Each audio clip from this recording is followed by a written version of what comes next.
Hey, real quick, just want to share something else with you guys because I stumbled upon this video that happened probably about 2 days ago, I believe it was.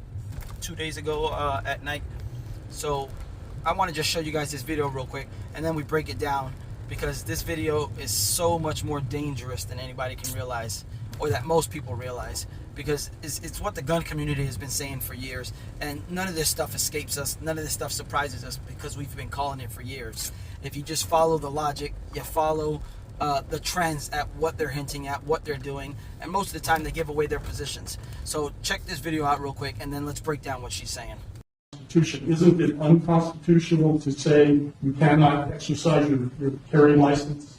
With one exception, and that is if there's an emergency, and I've declared an emergency for a temporary amount of time, I can invoke additional powers. No constitutional right, in my view, including my oath, is intended to be absolute. There are restrictions on free speech. There are restrictions on my freedoms. In this emergency, this 11-year-old and all these parents who have lost all these children, they deserve my attention to have the debate about whether or not in an emergency we can create a safer environment. Because what about their constitutional rights? I took an oath to uphold those too. And if we ignore this growing problem without being bold, I've said to every other New Mexican, your rights are subrogated to theirs.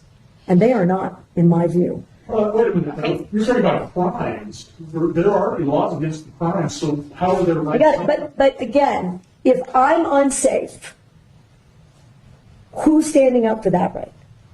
If this climate is so out of control, somebody should do something.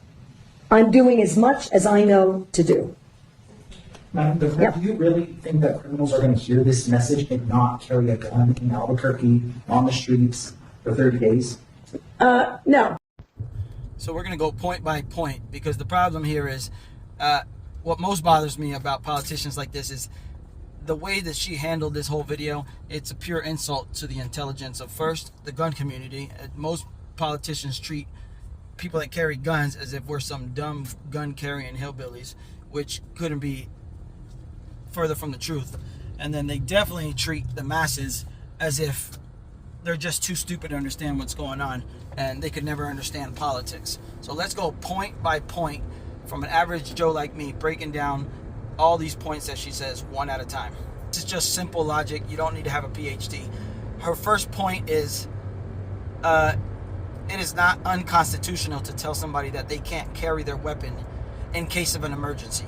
So that's number one. The Constitution didn't say in the Second Amendment anywhere that the right to bear arms shall not be infringed unless there's some kind of emergency. It doesn't say that anywhere. It actually says being necessary to a free state, that right shall not be infringed. So we can argue that the reverse of that is that when you do infringe upon the Second Amendment, we are no longer a free state because you take away the most powerful equalizer from the people to defend themselves against the government. It very much is unconstitutional to tell somebody that they can't carry their weapons in case of an emergency.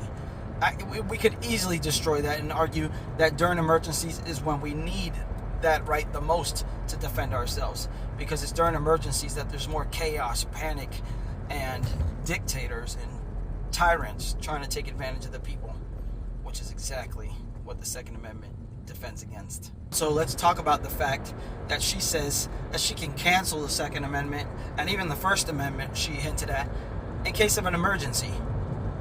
As if we're too stupid to realize all she has to do is create the emergency, which in this situation she did. So let's talk about that slippery slope, that if we cancel whatever we want during an emergency, all we have to do is create an emergency or call anything an emergency whenever we want to get rid of certain rights. Let's not even talk about how dangerous that is. I mean, I don't even think we need to talk about how dangerous that is. I think the general masses are smart enough to understand that politicians creating emergencies has become the trend of the day. Do we have to talk about the lockdowns that they're going to put in place now, or they're trying to put in place now just in time for the elections? What's going to stop them from calling that an emergency? We don't even need to go so deep into every point, and we'll try not to go deep into it. We'll scratch the surface of each one because they're just so blatantly just nonsensical. And there's so many points here to unpack. So let's move right on to the next one. One of her next points is the fact that she says that when there's an emergency, she can invoke additional powers. No, she can't. No, she can't. She just says that in hopes people will buy it hook, line, and sinker. And then she says, in my view, who cares about your view? Point is, and fact of the matter is, nobody cares about your view. You're not here to put your view into place. You're here to carry out the laws on the books.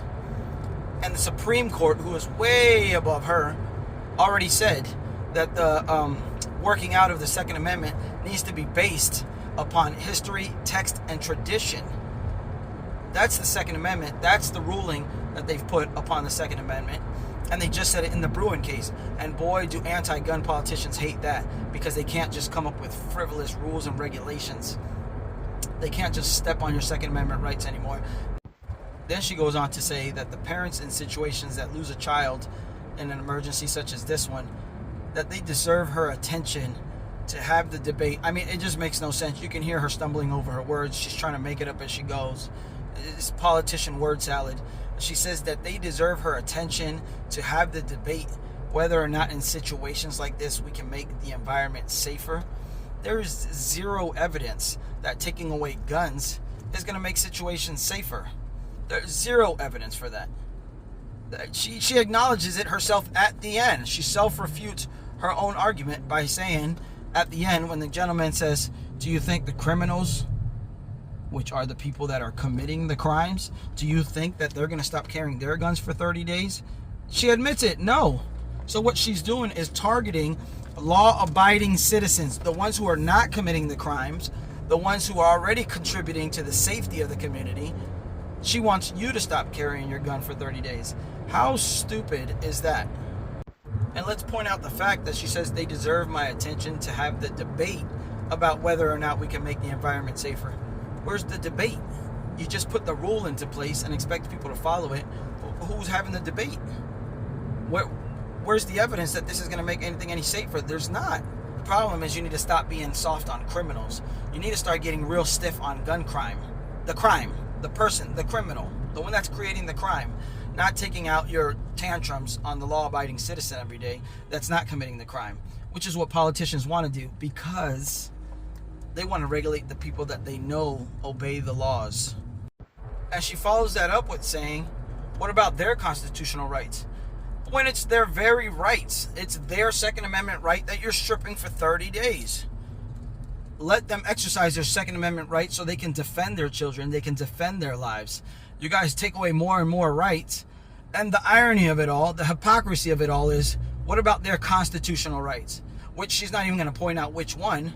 She's just pointing at the fact that, well, you brought up constitutional rights, so let me get on the same level. But we have no idea what constitutional rights she's talking about. We know the person brought up their Second Amendment rights, but we have no idea what constitutional rights she's talking about. She just throws that out there because she needs you to buy it, hook, line, and sinker, that she's talking about the Constitution in some way, which she's not. Then she makes the comment that she told every other New Mexican, your rights are subrogated to theirs. So what she's doing there is she's creating this false scenario where if somebody loses a child or somebody loses somebody to gun violence, well, you're a victim to law-abiding citizens that obey the Second Amendment. That makes zero sense. They're a victim to a crime, to a criminal, somebody who didn't care about your laws. And your solution was, well, let's create some more laws. I don't know why these politicians just can't understand that criminals are criminals because they don't care about your laws. And their solution is always, well, we should create more laws.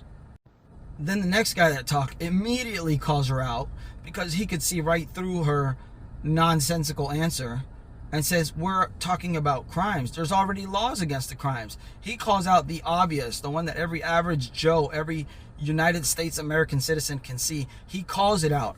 And her response is, if I'm unsafe, who's standing up for that right? What the heck does that mean? This is what you call poly-speak. Just this is the way politicians respond without answering. It's a non-answer. It's just a response. It's just to start throwing words out there, but they have zero substance behind them. What does that even mean?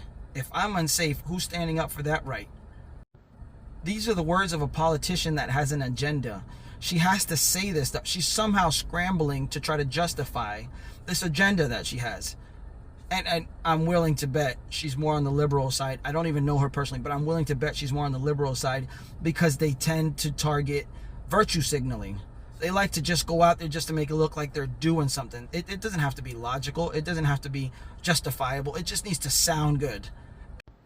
It's more of the, hey, look what I'm doing approach. Hey, look, I'm standing up for the victims in this society. But when you break it down, none of it makes sense. You're not doing anything sensical here.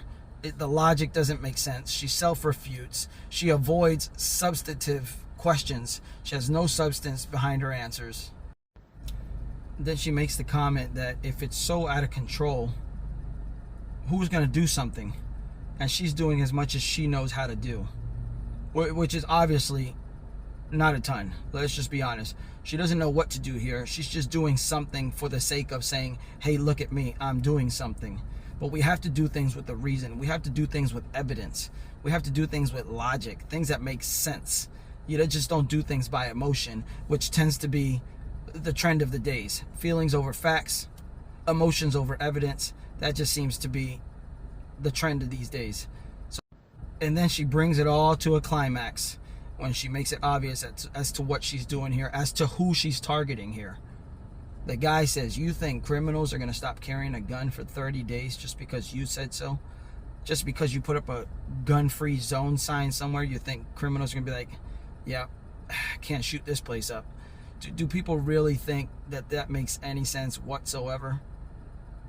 When the guy that shot up the mall in, I forgot the state that it was in, and the one kid, Elijah Dickin, that stopped him, pulled out his gun to stop this guy from killing others. Can you believe that there was people in the news that said, how dare he carry his gun? When the mall said, the rules are you don't bring a gun in here. It was insane, the amount of evil, the amount of illogical, nonsensical thoughts that these people have because they hate your guns and your right to self-defense. Don't let it escape you that this might be a test to see what kind of compliance they get from law-abiding citizens. We're starting to see more and more stuff like this. Don't be surprised if the next emergency, this becomes the trend that has to go with it. And then from there on out, every emergency automatically is going to cancel your First and Second Amendment. Don't fall for that. I always say, or I should say more often, just as important it is to get armed, to get trained, and to be ready to protect innocent life, you need to be informed.